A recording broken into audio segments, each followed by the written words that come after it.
Bueno, bienvenidos al programa ¿Qué le vamos a hacer? En la primera edición de Faltó Ensayo, quien les habla, Malena Miramontes Boim, agradecida a Juan José Martín por darme el espacio para comenzar este ciclo que está basado en cultura, educación y arte.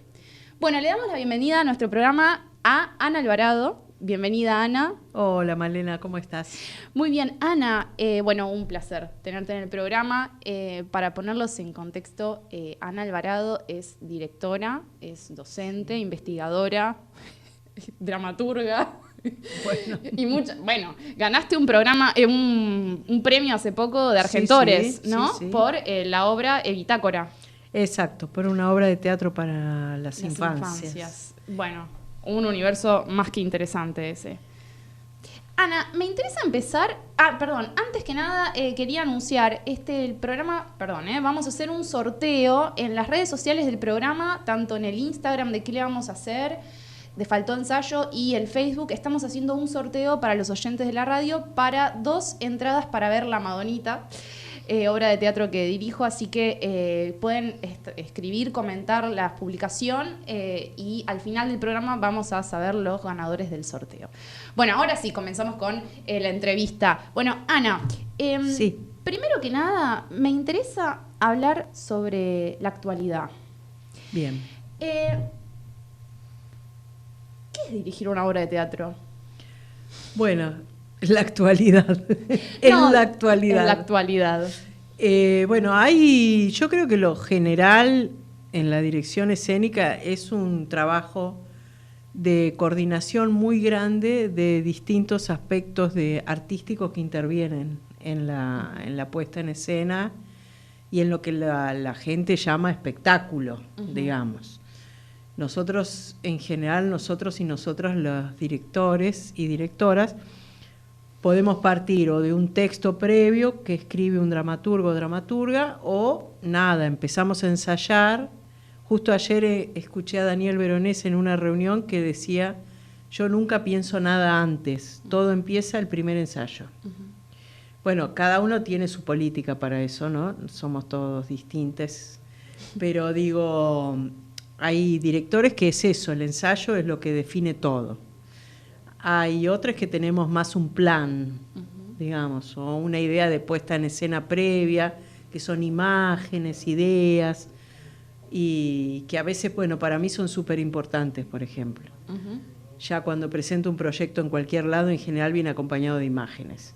Pues es que a mí me parece muy interesante empezar a hablar de esto, porque justamente como el objetivo de este ciclo es hablar también sobre educación.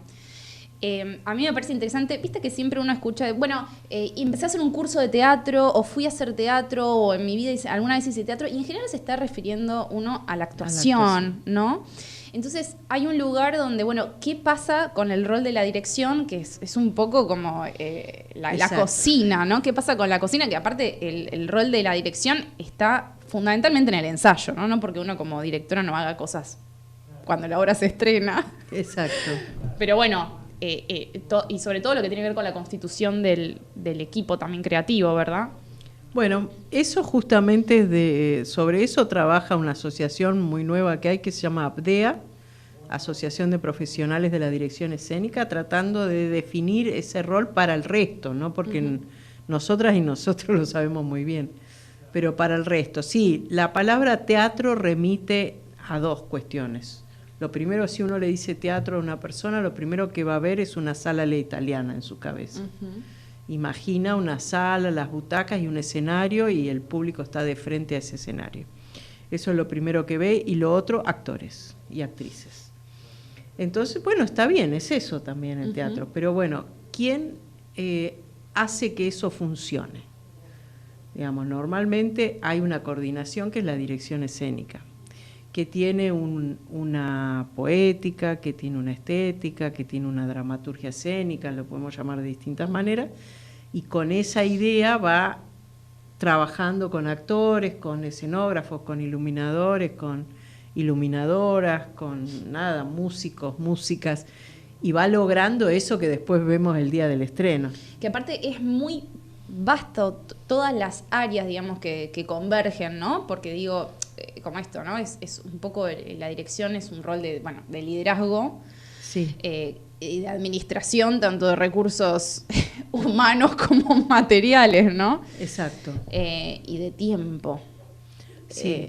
De tiempo, ¿no? Porque también, bueno, hay un barco que hay que dirigir y también los tripulantes. Exacto, sí. Bueno, hay distintas formas, ¿no?, para la producción. En general, en el teatro independiente ejerce mucho la producción, la dirección también. Uh-huh. En el teatro ya oficial o comercial no la ejerce en general, y entonces lo que tiene es que cumplir los plazos a los que se comprometió. Uh-huh. Y llevar a todo ese barco a ese estreno en esa fecha a como dé lugar. Uh-huh. Después a veces el elenco en sí puede llegar a tener lo que se llamaba antes un líder de compañía o jefe de compañía, que puede ser un actor o actriz con más carrera que los otros o las otras, que funciona un poco en el liderazgo durante la función. Es un poco más raro hoy en día encontrar compañías, ¿no? Acá en Capital Federal, ¿no? Digo, no quiero generalizar porque una veces habla del teatro sí. Porteño, hablando de Argentina, y es porteño, ¿no? Sí. No, lo que hay son colectivos o grupos. En general lo que uno llama varias personas accionando a la vez. Acá pocas compañías. Las compañías en general son como concepto alguien asalariado que trabaja repertorio. Uh-huh. Y eso en el campo de la actuación ya hay muy poco. Hay algunas compañías en algunas ciudades del resto del país. O hay compañía de titiriteros, por ejemplo, en el Teatro San Martín, o compañía de danza, pero ya no hay comedia, por ejemplo, acá en Buenos elencos Aires. Estables, ¿no? Como el no concepto tampoco del estable. elenco estable. Ana, una pregunta, ¿y cómo elegís los textos que querés representar? Es un tema muy variado ese, uh-huh. y los términos que estuvimos hablando todos inciden.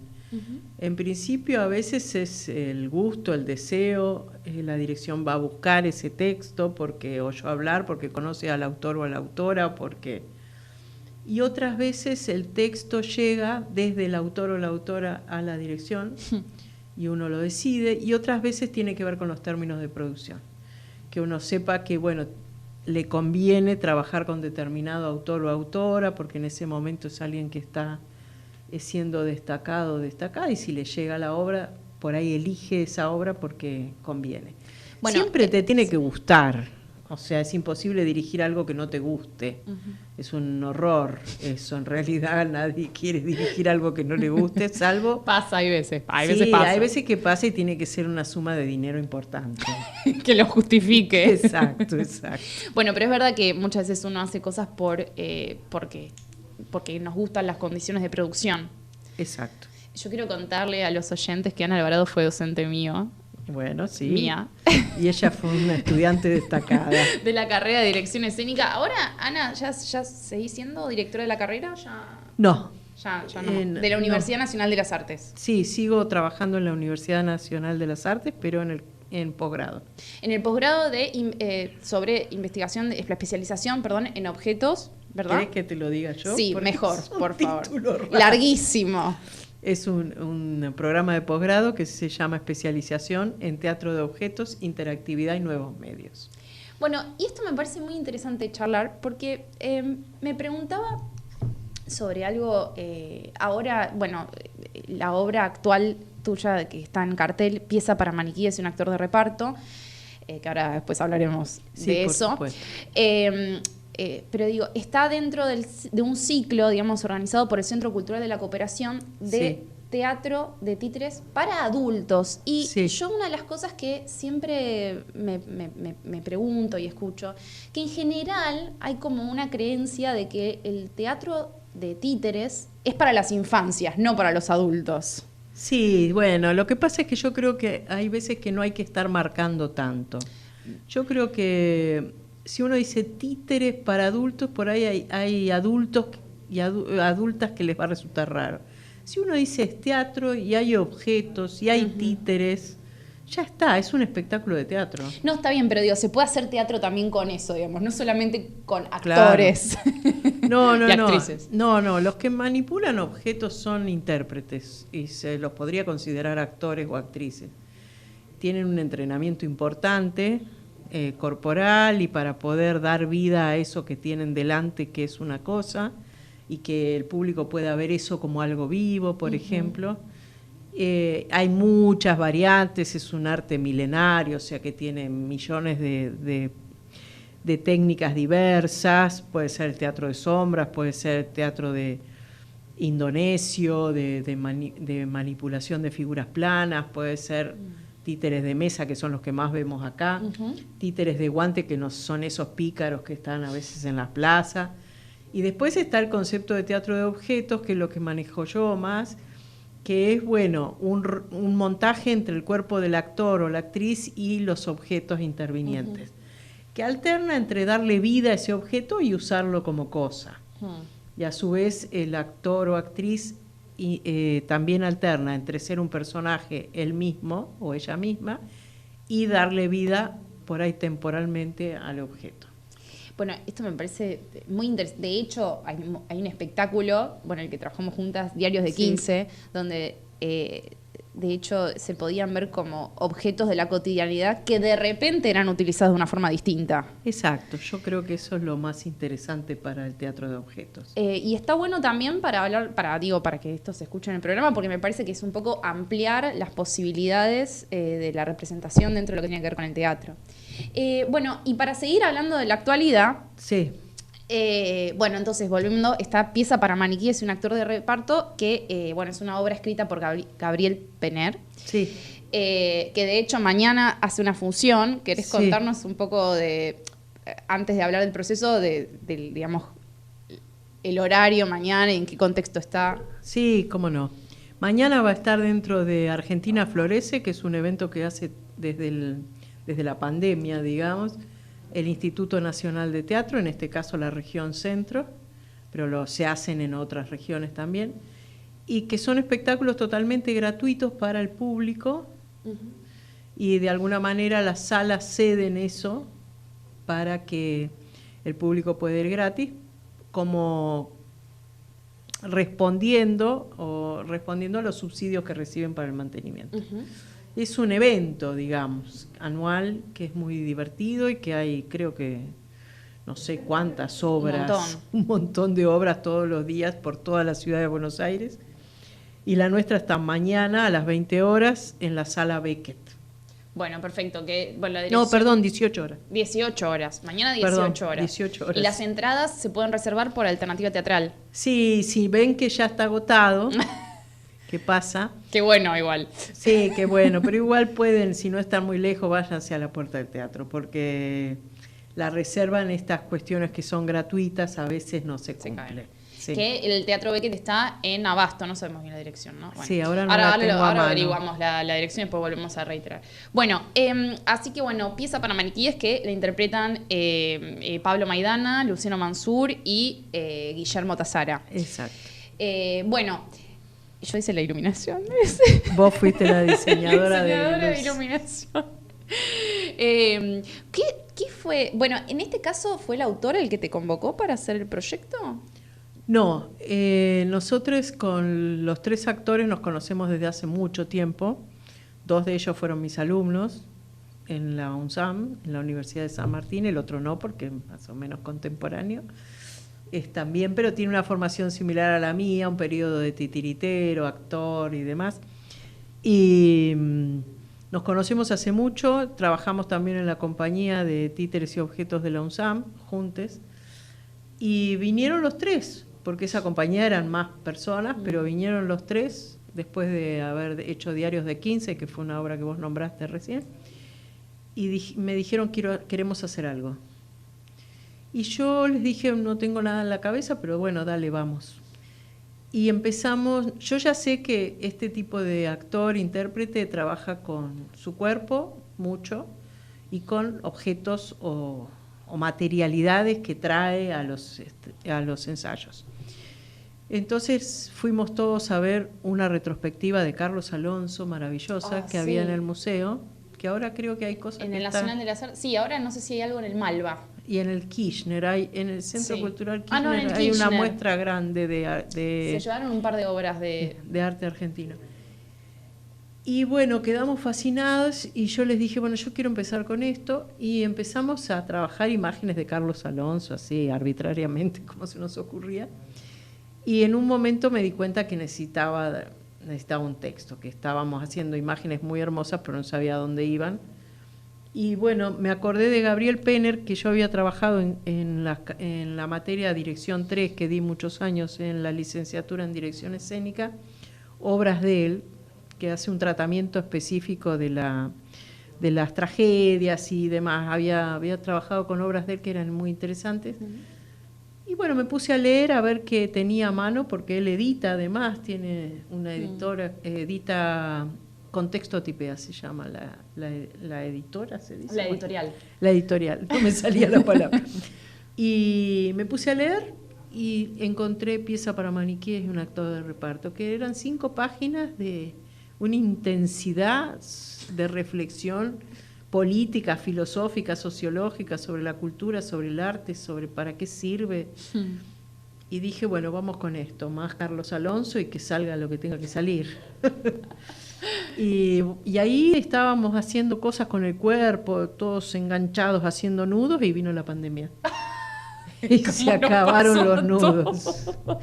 Se terminaron los nudos. Entonces, y todo, Carlos todo el contacto corporal, Claro. los cuerpos terminaron en ese instante. Terrible. Tremendo. Y bueno, nos pusimos a trabajar a través de las plataformas, ya separados, cada uno en su casa, creando otra cosa, sobre el mismo texto y sobre las mismas imágenes. Y eso lo estrenamos 2021 en streaming, por el Teatro Payró, por la plataforma del Teatro Payró, y después, por suerte, este año, 2022, lo estrenamos presencial en el espacio experimental Leónida Barleta del Centro Cultural de la Cooperación. Sí, que también para contarle a los oyentes también de que, digamos, esto fue como una situación generalizada en un montón de elencos y de proyectos. Claro. De hecho, estos fueron de los proyectos que pudieron sobrevivir a la pandemia. Bueno, fue, nada, dentro de todas las ramas del arte, una de las artes escénicas, nada, de la más sufrida por la pandemia. Bueno, Ana, vamos a ir a una tanda de música y después continuamos. Dale, genial. Well, I got a woman way over town that's good to me. Oh yeah, say I got a woman way over town, good to me. Oh yeah, she give me money when I'm in need. Yeah, she's a kind of friend indeed. I got a woman way over town that's good to me. Oh yeah, she says a loving early in the morning just for me. Oh yeah, she says a loving early in the morning just for me. Oh yeah, she says a loving just for me. Yeah, she loves me so tenderly. I got a woman way over town that's good to me. Oh yeah.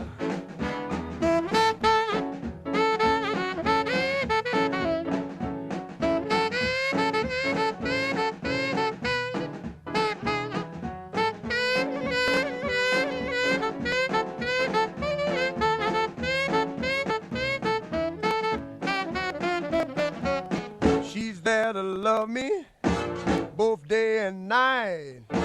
Never grumbles or fusses, always treats me right.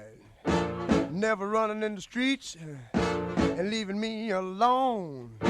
She knows a woman's place is right there now in her home. I got a woman way over town that's good to me.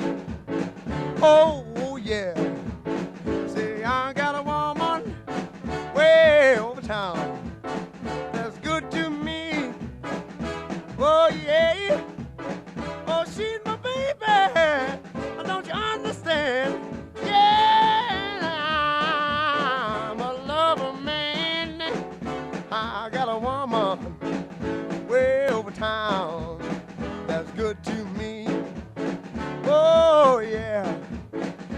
know she's all right?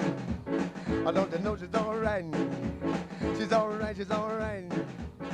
Oh, yeah. Oh, yeah. Bueno, y continuamos con el programa.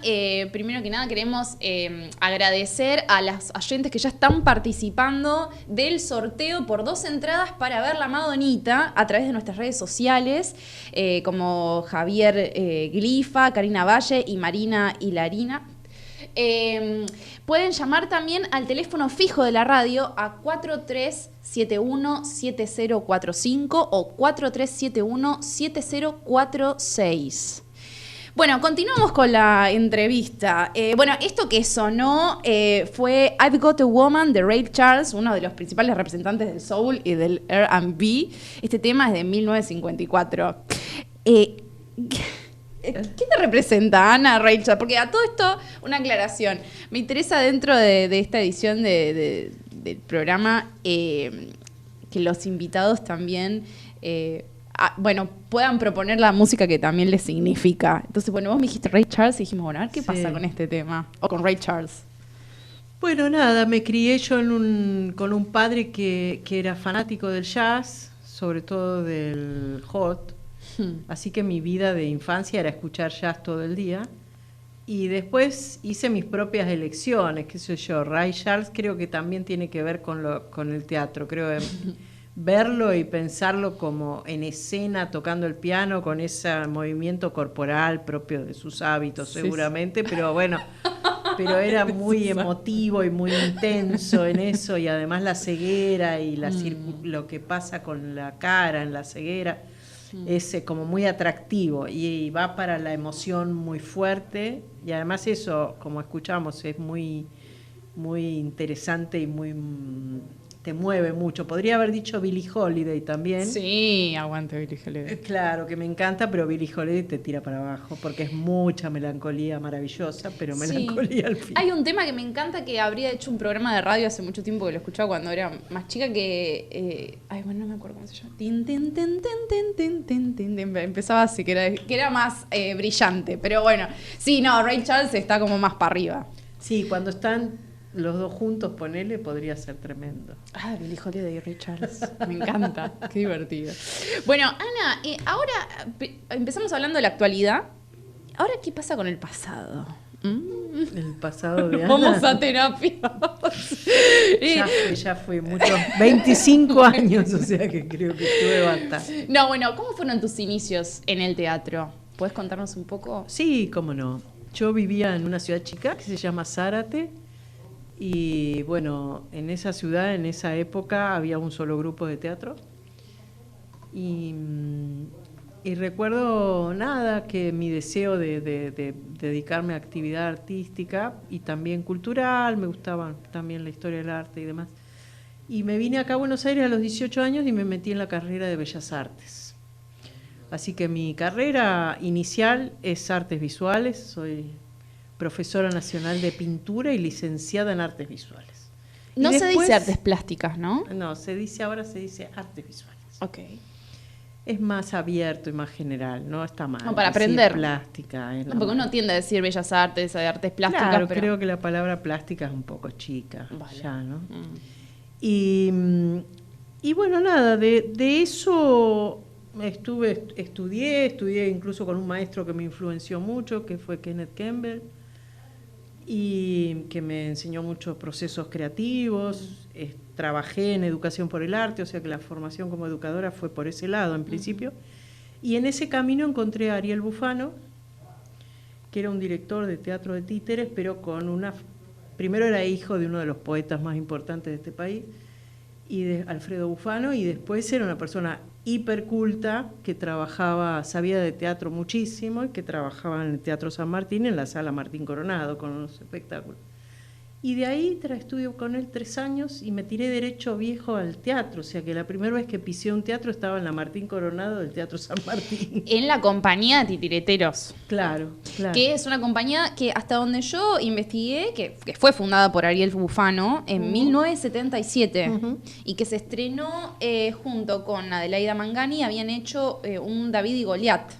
Sí. Así se estrenó La Compañía de Titiriteros. Yo entré en el 87, 88. Ok, ya con la vuelta de la democracia. Sí. No sé bajo qué contexto habrían hecho este espectáculo, de hecho. No, mira, en esa época, contra lo que muchas veces se dice, la dirección estaba a cargo de Kive Steiff, que fue una persona súper importante para la cultura de la ciudad. Sí, claro que sí. Periodista muy importante y que supo surfear olas muy difíciles. Asumió en el 51, me parece, ¿no? No, me parece que por los 60, sí. Un poquito después. Pero lo que digo es que en ese tiempo se hacía Bernarda Alba, se hacía Lorca, quiero decir, en San Martín vos veías cosas que venían elencos de la Unión Soviética. O sea, él surfeaba de una manera que yo creo que admirable. Bueno, tenía probablemente otras cuestiones, pero... Sí, no, bueno, pero ojalá pudiésemos revivir para preguntarle cómo hacía para hacer teatro en esa época. Yo creo que estaba bastante bien la cosa. Bueno, así que Ariel Bufano fue una persona muy más que importante entonces sí, en tu vida. Sí. Y bueno, y ahí empezaste el recorrido, primero en lo que tiene que ver con el teatro de títeres. Sí, ahí nos conocimos con Daniel, bueno, a Daniel lo había conocido de antes, pero digamos compartimos ese elenco, Daniel Veronese, Emilio García Huevi, Román Lamas y yo, y Paula Natoli, que después nos siguió, y formamos un grupo que se llamó El Periférico de Objetos. Un grupo que, para contarle a los oyentes, es uno de los hitos más importantes, digamos, del último tiempo, y ya un poquito antes también.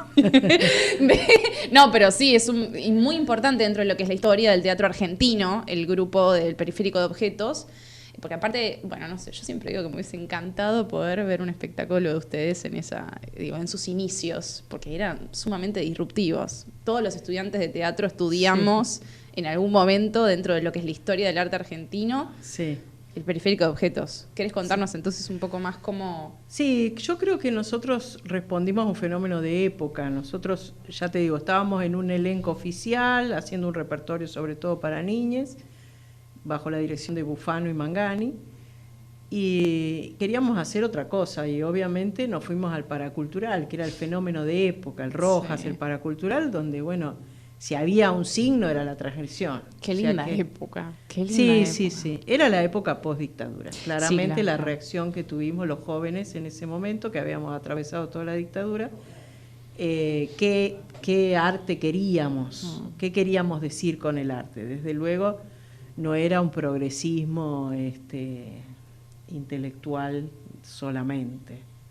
Y el periférico, bueno, se metió con la violencia, se metió con el horror, se metió con un gran texto, por ejemplo, como Máquina Hamlet de Heiner Müller, que parte en dos un poco el teatro del siglo XX. Sí, que de alguna forma, de hecho, se lo estudia como uno de los textos representantes de lo que sería el movimiento de teatro postdramático, ¿no? Sí, hay esa frase postmoderno, postdramático, es complicadísima, es complicadísima. Bueno, pero después, hoy en día ya hay un montón de conceptos que se empiezan como a rever, como lo que te preguntaba de las artes plásticas o visuales. Bueno, está bueno también que salga esa pregunta, ¿no? Sí. Bueno, y ahí nos metimos con todo, con los objetos, con los cuerpos, con lo que era bien de la época en el sentido postmoderno, ¿no? De trabajar con, no sé, con Deleuze, con filósofos.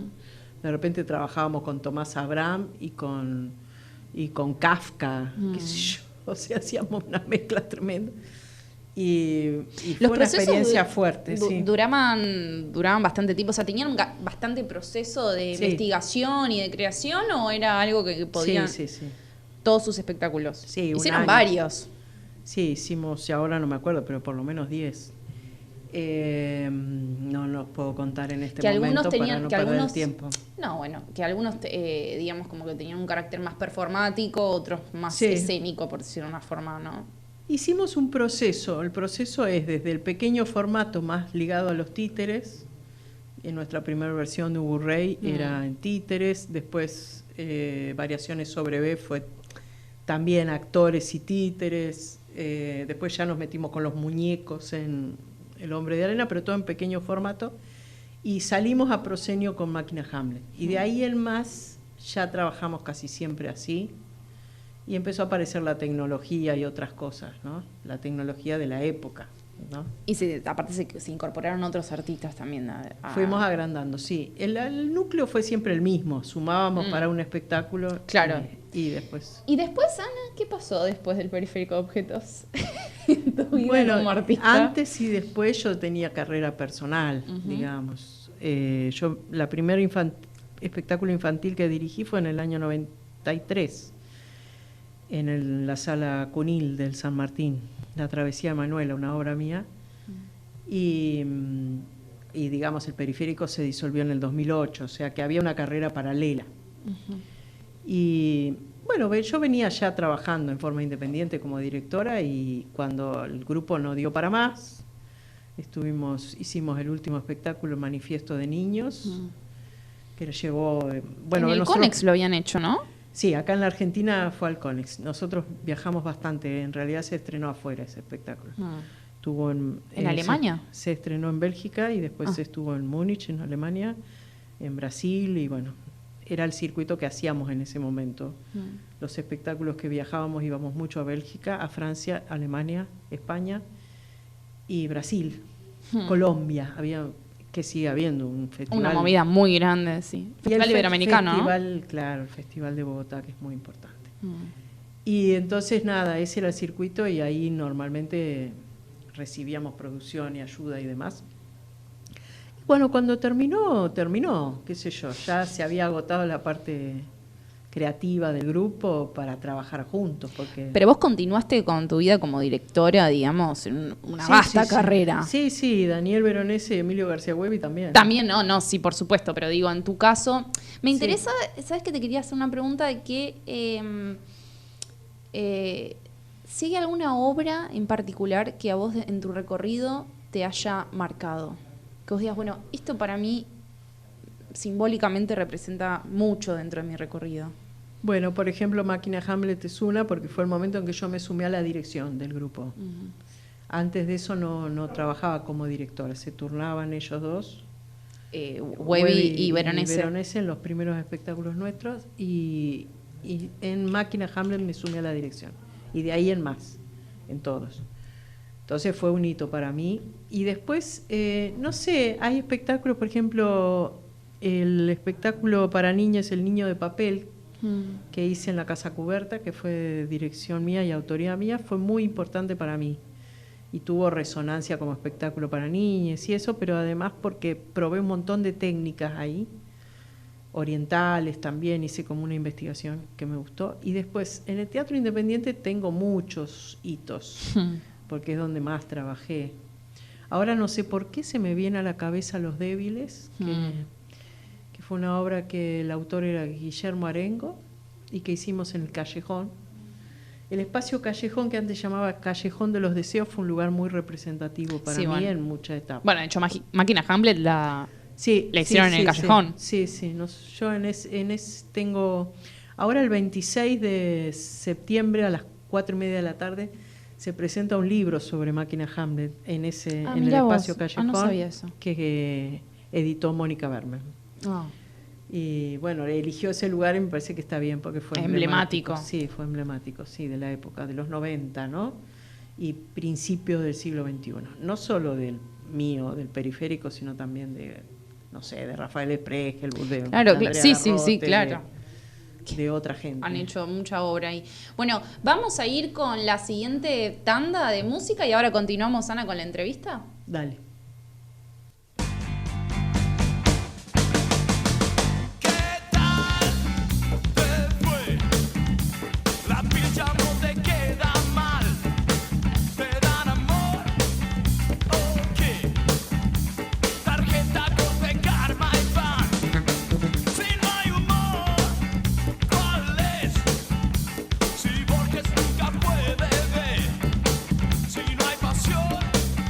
¿Cuál es?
Bueno, y continuamos con el programa y todavía los oyentes tienen la posibilidad de participar del sorteo por las 2 entradas para ver La Madonita en el Teatro Ítaca. Uy.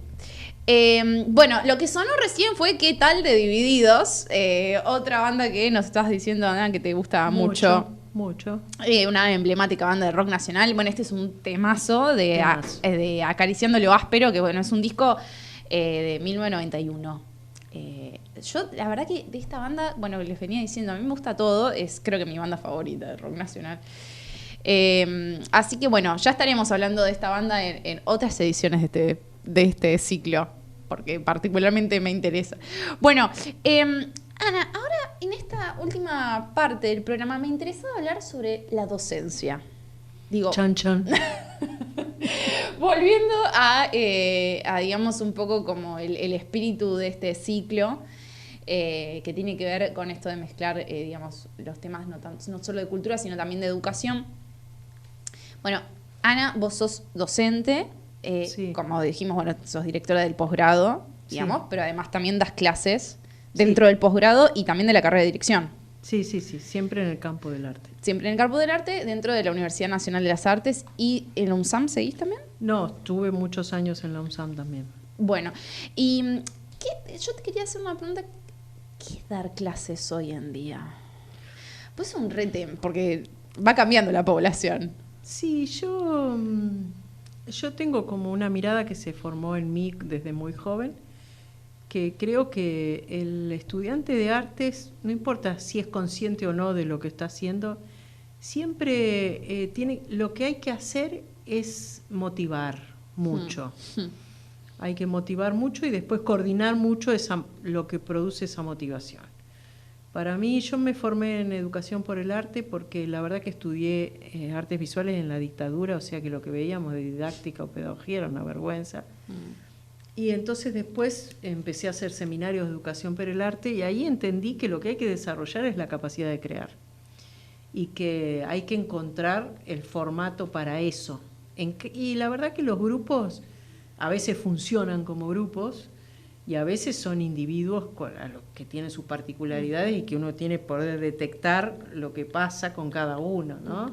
Y que muchas veces pasa en la docencia de artes que el docente se pone en un estrado y baja lo que desea, lo que le gusta, lo que le parece bueno en el campo artístico y no percibe tanto lo que viene. Entonces yo estoy muy atenta a los estudiantes, siempre, a las estudiantes y los estudiantes y a ver qué están buscando. ¿Y podés percibir hoy en día como un denominador común de lo que se está...? No quiero generalizar. La verdad no quiero generalizar. Creo que sí, después post pandemia la gente está muy activa y muy entregada. Ahora, por ejemplo, no fueron estudiantes porque eran artistas que yo los coordiné nada más en un evento en la Fundación Art House, pero yo iba con mi cabeza de decir, bueno, eran 16 artistas, todos de distintas disciplinas de las artes, performance, artes visuales, sonoras. Y dije, bueno, no sé por qué me imaginé que iba a tener que estar editando video, porque iban a estar con ese tema. Del video. Para nada. Además, el primer día estábamos todos con barbijos, o sea, yo dije, bueno, vamos a estar todo el tiempo editando video. No, en absoluto. Cuerpo. Así que fueron es que 12 encuentros de una energía, sí. Es que necesitamos cuerpo, Sí, o sea, sí, está sí. pasando mucho eso, ¿no? O sea, de hecho a mí me está pasando en el terreno de la educación en otro sentido, pero igual, yo ya no tolero más, por ejemplo, las clases virtuales. Y bueno, claro, igual algo que queda que está bueno, permite el encuentro con gente de otros países, Desde de otras zonas. Eso, el aula, ¿cómo se llama esto? Híbrida. Sí, sí. Es lo ideal. Pero bueno, no, digo que se tiraron al cuerpo y se tiraron a integrarse, que yo pensé que no iba a ser tan simple, a trabajar entre ellos, a producir en conjunto. Fue muy interesante. Yo pienso, Ana, que esto que decís de esta perspectiva de la docencia a partir de la motivación, me parece que esto como que debería llevarse a los terrenos incluso mucho más amplia, o sea, en todos los terrenos de la docencia, ¿no? Sí, es fundamental que el docente salga del lugar del que sabe, del único que sabe, o la única que sabe, que es un lugar muy visitado. Bueno, a mí me encanta el texto del maestro ignorante. Obvio, por ese texto de... Ay, me olvidé el autor. Rancière. De Rancière, ahí está. Sí. De Jacques Rancière. Sí. Que es un texto que, de hecho, recomiendo muchísimo leer. Sí, claro. A mí es un texto que me ha marcado mucho. Sí. Y que, bueno, justamente tiene que ver con...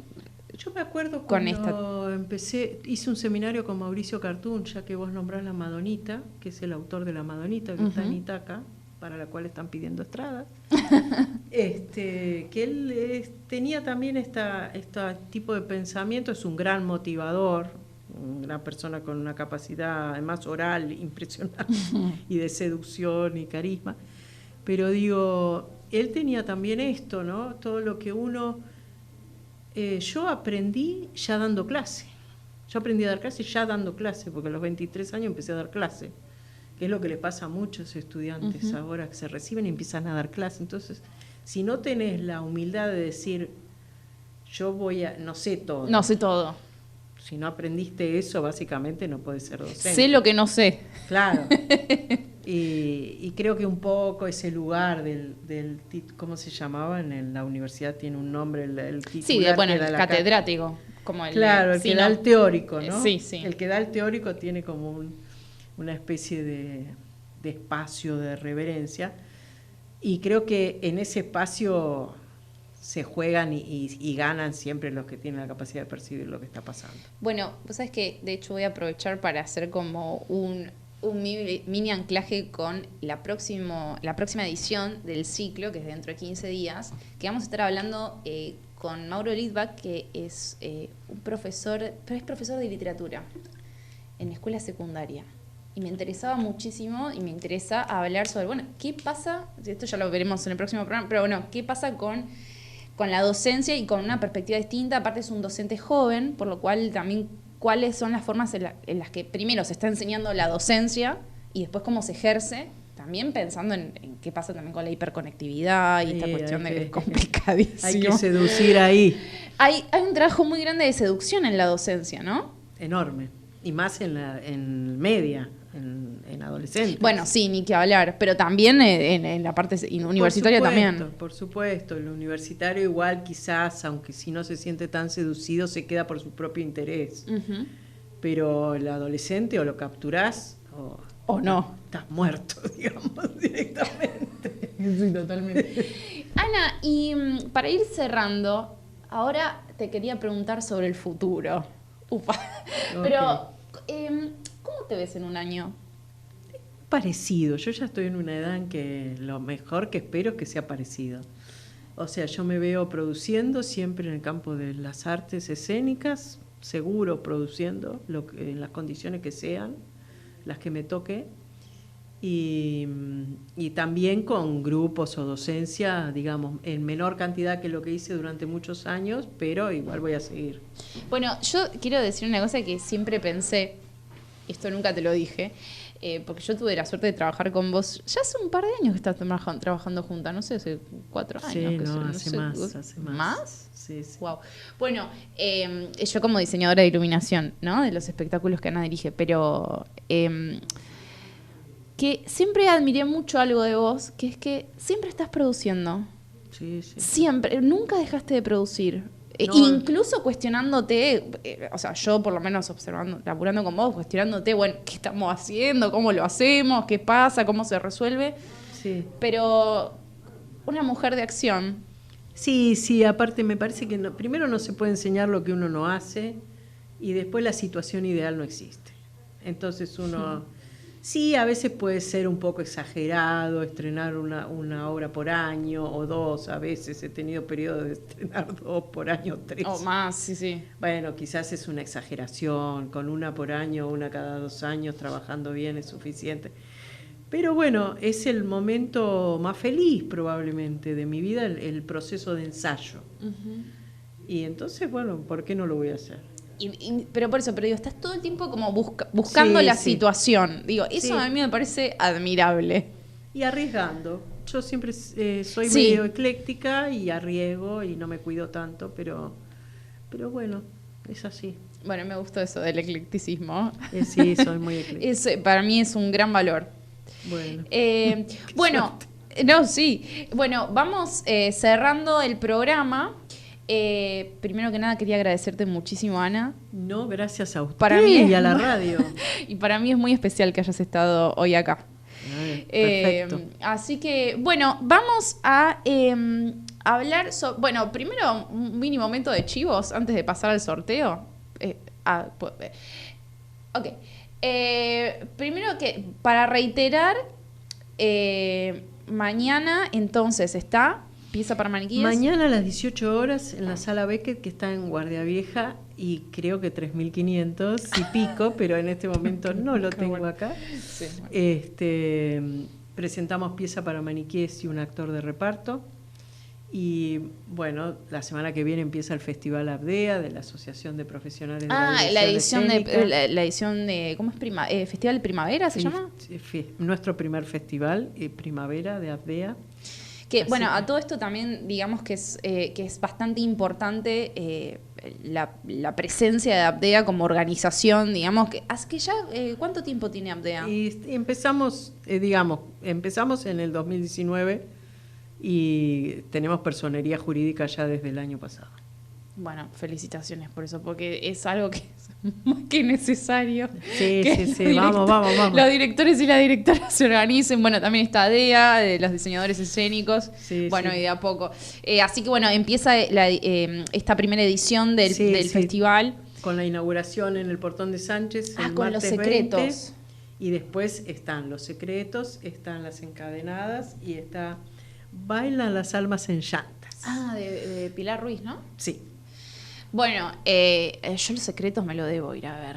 Bueno, venga, porque además con Iván creo... Moschner. Pero ¿quién dirige? No me va a salir ahora el nombre, por eso es que no quiero decir. Bueno, no lo vamos a decir. En el Portón de Sánchez, no sé qué. Lo que pasa es que yo ese día también voy a coordinarlo después de la función en una reflexión sobre el montaje, así que de los secretos, que es el 29, jueves 29. Bueno, me lo voy a agendar. Me gustaría mucho. No vamos a decir nada. Ok.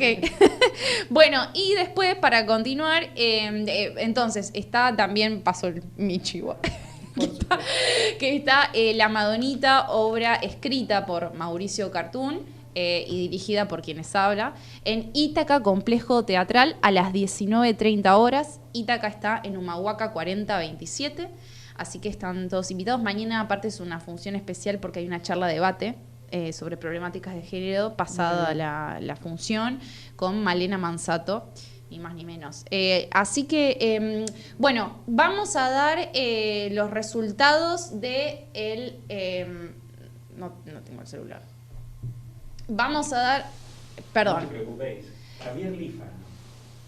Bueno, vamos, el resultado del sorteo, entonces, el ganador es Javier Lífano, así que vamos a estar, que se comunique con la radio por los mismos medios, las redes sociales de la radio, y de esa forma, Javier, vas a poder saber cómo obtener tus entradas para ver La Madonita.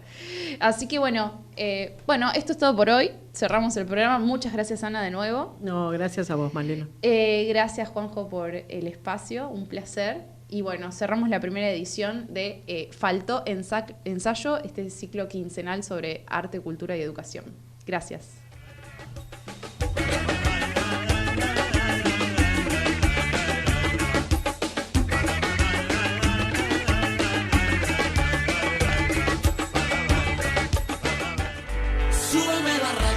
El contacto junto a